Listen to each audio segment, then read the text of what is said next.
rafiki yako Juma Nature. Shukuru sana, asante sana. Taarifa za msiba hizi wewe zilikukuta ukiwa katika hali gani?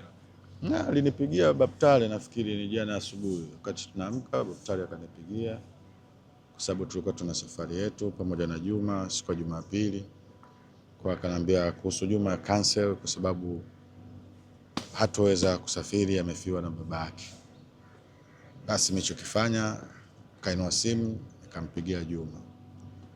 Juma akanielezea, na kwa sababu nilikuwa nafahamu mzee wake alikuwa anaumwa kwa kipindi kama cha wiki 3 wiki 4 hivi, aliwahi kunielezea kwenye message. Kwa hiyo nilichokifanya nikamwambia basi poa, utanipa utaratibu, na akaniambia kwamba mwili uko hospitali ya Mloganzila, na mimi nikasema basi hamna shida, mimi nitahudhuria huko Mloganzila ili tuchukue mwili wa mzee twende nyumbani Mbagala and then ukazikwe. Na ndo hapa tuko Mloganzila, tunasubiri hapo taratibu zifanyike, tukabidhiwe mwili tuendelee na taratibu zingine za kumstiri mzee wetu. Labda kwa kumbukizi, labda tuseme una labda neno lolote kwa mzee. Mzee alikuwa ni mtu wa aina gani? Kwa sababu Nature alikuwa ni rafiki yako, labda huenda una maneno mawili matatu ambayo unajua kuhusiana na mzee wetu. Bahati mbaya sana sikuwahi kuwa karibu sana na mzee, lakini na ukaribu na Juma.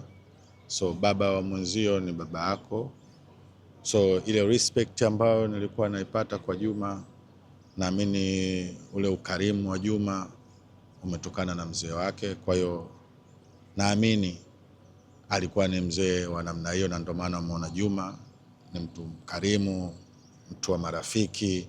Angekuwa sio mkarimu, angekuwa sio mtu wa marafiki, basi usingetuona hapa. Hizi mbili zimekuwa ngumu sana kwa umepoteza rafiki yako Spark, tunaona rafiki yako tena Juma anapoteza baba yake. Ni utaratibu wa Mwenyezi Mungu. Mwenyezi Mungu anapoamua lake, anapoamua kuchukua kitu chake, hakuna mtu ambaye anaweza kuzuia. So sisi ni waja wake, na ili uishi ni lazima siku moja ufe.